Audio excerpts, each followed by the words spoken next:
औदुंबरमध्ये भाजपाचे मंत्री चंद्रकांत पाटील, काँग्रेसचे आमदार विश्वजित कदम आणि खासदार विशाल पाटील यांच्यात चांगलीच जुगलबंदी रंगली।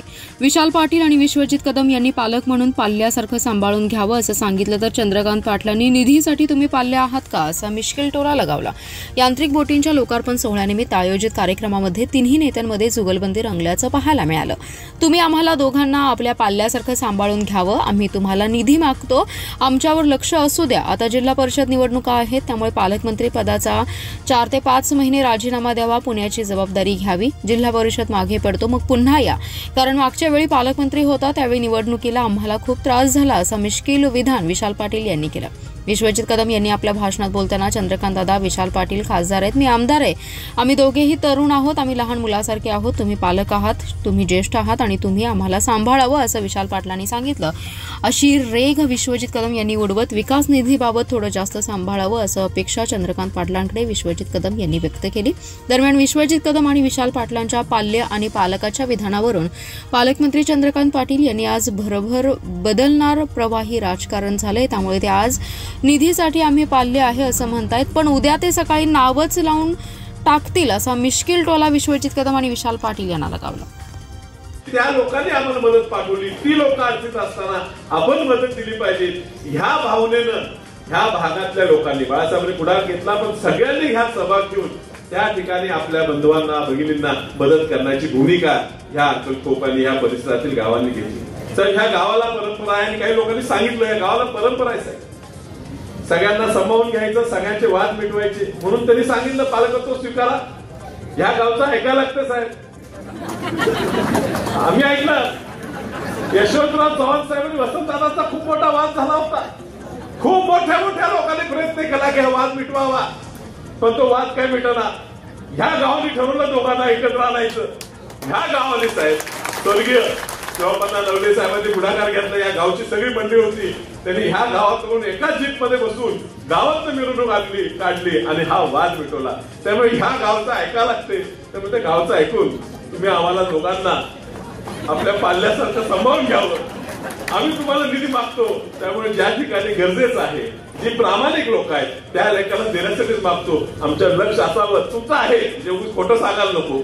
चंद्रकांत दादांचं आज सत्ता असून मी आज खासदार आहे नाही, पण पूर्वी सुद्धा काही नव्हतो त्यावेळी दादांचं प्रेम सातत्याने आमच्या पाठीशी राहिलेलं आहे। शेवटी आता पार्टी आल्यावर अडचण होते, आता निवडणुका जिल्हा परिषद येणार, आम्ही म्हणतो काहीतरी म्हणून पालकमंत्री म्हणून दादा तुम्ही 4-5 महिने राजीनामा द्यावा, तुम्ही पुण्याची जबाबदारी घ्यावी, जिल्हा परिषद पार पाडतो पुन्हा या, कारण मागच्या तुम्ही पालकमंत्री होता, इलेक्शन झाले आम्हाला खूप त्रास झाला, तर तो पुन्हा होऊ नये, पण तुम्ही आमच्या ह्या परिसराकडे चांगलं लक्ष देताय, तुम्ही स्वतः आग्रह विश्वजित कदमांनी केला, तुम्ही स्वतः ह्या ठिकाणी आला, आमच्या गावाला ह्या ठिकाणी मान दिला, याबद्दल तुमचे आभार मानतो। खूप बोलायचं पण वेळ कमी आहे, दादांपुढे जात असल्यामुळे मी आपल्या सगळ्यांची रजा घेतो, थांबतो। आपत्कालीन परिस्थितीमध्ये जे जिल्ह्यामध्ये राजकारण होणार नाही त्या अंतर्गतमध्ये होतं, आणि म्हणून ह्या ठिकाणी आज सांगायचे, पण तरी सुद्धा माणसं जागृत आहेत, विकासासाठी एक येतात, परंतु आणि विकास या गावाचा घडवून आणतात, हे आम्ही सातत्याने या ठिकाणी पाहिलं। दादा विशालराव खासदार आहेत, मी आमदार आहे, आम्ही दोघे तरुण आहोत आणि लहान मुलासारखे आहोत, तुम्ही पालक आहात, तुम्ही ज्येष्ठ आहात, आणि तुम्ही आम्हाला विशालराव म्हणाले आम्हाला सांभाळा। आता मीडियावाले वेगळं काहीतरी छापतील, वेळ थांबू नका। विशालरावला जे म्हणायचं होतं, दादा आमच्या पाठीचे आहेत, ते ज्येष्ठ आहेत, वडीलधारी आहेत, आम्हालाही त्यांचा मनापासून आदर आहे, ते निश्चितपणे सांभाळतील, पण विकास नदी बाबतीत दादा जास्त चांगल्या पद्धतीने सांभाळा। वडील आपल्याला विनंती करतो, तुम्ही कधी दुजाभाव केला नाही, हाच तुमचा मनाचा मोठेपणा आहे, आणि तुम्ही करणार पण नाही, कारण शेवटी आम्ही लोकप्रतिनिधी म्हणून ज्या तुमच्याकडे काही मांडत असतो, तर इथं व्यक्तिगत काही कुणाचं नसतं, हे सर्वसामान्य लोकांचे जनतेचे प्रश्न आम्ही मांडत असतो, आणि ते सोडवणूक करण्याची भूमिका आज अत्यंत खणखरपणे तुम्ही या जिल्ह्यामध्ये आणि महाराष्ट्रामध्ये पार पडताय, त्याचा मनापासून आम्हाला या ठिकाणी आदर आहे। या ठिकाणी आज सगळे आमचे जिल्हाधिकारी महोदय आदरणीय संदीप घुगे सर, त्याचबरोबर आणि नरोडे सर, मी काल परवा कुठेतरी ऐकलं की नरोडे सर जिल्ह्याचा दौरा करतायत आणि ज्या गावात जातात दादा त्या गावाने मुक्काम करतात, म्हणजे हे खरंच तुमचं मनापासून मी आभार मानतो, कौतुक करतो की आज या ठिकाणी कुठेतरी जाऊन तिथल्या ग्रामस्थांचे लोकांचे प्रश्न समजून घेण्याचं काम एक आय एस अधिकारी म्हणून तुम्ही करतायत। आपल्या सुविधा पत्नी सुद्धा आता आमच्या जिल्ह्यात आल्या, म्हणून पती पत्न्यांचं दोघांचे मी या ठिकाणी जिल्ह्याच्या वतीने स्वागत करतो। आणि दादा माझी खरंच विनंती की या ठिकाणी आज तुम्ही येताय, जिल्ह्यात अति आणि त्यामुळे बोटींचा तो विचार केला आहे. पण बोटींसारख्या अशा अनेक योजना आपण केल्या पाहिजेत, त्याचा विचार आपण सगळ्यांनी मिळून करू असं सगळ्यांना आवाहन करतो. राजकीय भाषणं पण झाली की मी पालक आहे, ते पाल्य आहेत. त्यांनी असं म्हटलं ते लगेच त्यांनी सांभाळलं की ते केवळ निधी पुरतच आहे. नाही, ते निधी पुरत आहे. ते बघा, राजकारणामध्ये काहीच सांगता येत नाही. मी इथे सांगलीला पालकमंत्री म्हणून होतो त्याही वेळेला, आणि 1900 निवडणूक मला आठवते. 1900 निकाल लागले, 161 जागा युतीला मिळाल्या. 29 अपक्ष बॅगा बांधूनच तयार होते. 161 ने 29 190 झाले. आता सरकारला काय अडचण आहे.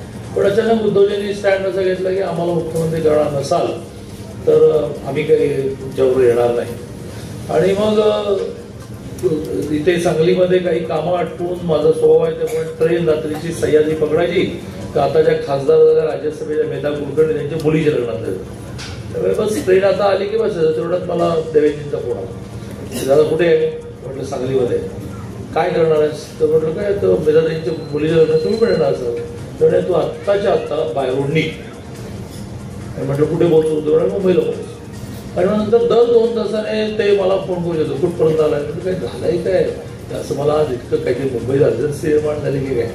असं करत करत मी पहाटे 4ला पोहोचलो मुंबईमध्ये.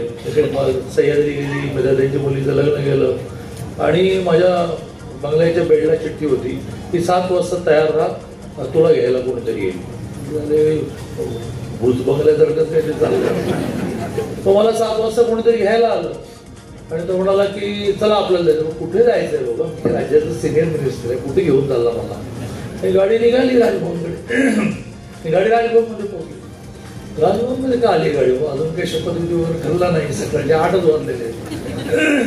आणि मग तो ऐतिहासिक सकाळचा पहाटेचा शपथविधी झाला. इतकं राजकारण इंग्लिशमध्ये त्याला फ्लुइड म्हणतो. हा, भराभर बदलणारं प्रवाही राजकारण.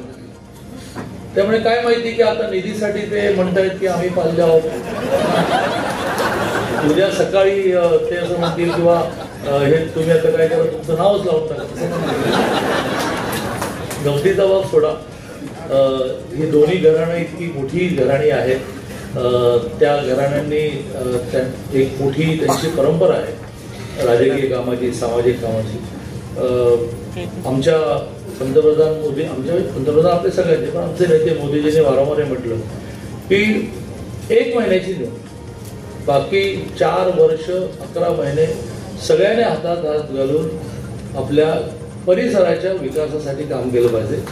त्यामुळे असे जे जे विकासाचे विषय ते विशेषतः मी जो मुद्दा आता मांडला लॉकडाऊनचा की पूर्ण घ्या, पोट खाली घ्यायचं. काही ते काही नवीन किती शोध लागले तरी काय वरती सगळा पाऊस आला ना की आता आपण द्राक्षाच्या बागांवर वगैरे आच्छादन करायला लागलो, पण ते द्राक्षाच्या बागा पुरतं अख्ख्या गावाला कसं काय टाकणार. पाऊस पडणार, तो किती पडणार आपल्या हातात नाही. तो धरण क्षेत्रामध्ये, ते धरण क्षेत्र त्याला तेच म्हणतात ते धरण क्षेत्रामध्ये ती साईट निवडताना तिथे जास्त पाऊस पडेल ते ती निवडायचं. धरण क्षेत्र आहे, पडणार, मग त्याचा ओव्हरफ्लो होणार, मग त्याचे दरवाजे उघडणार, मग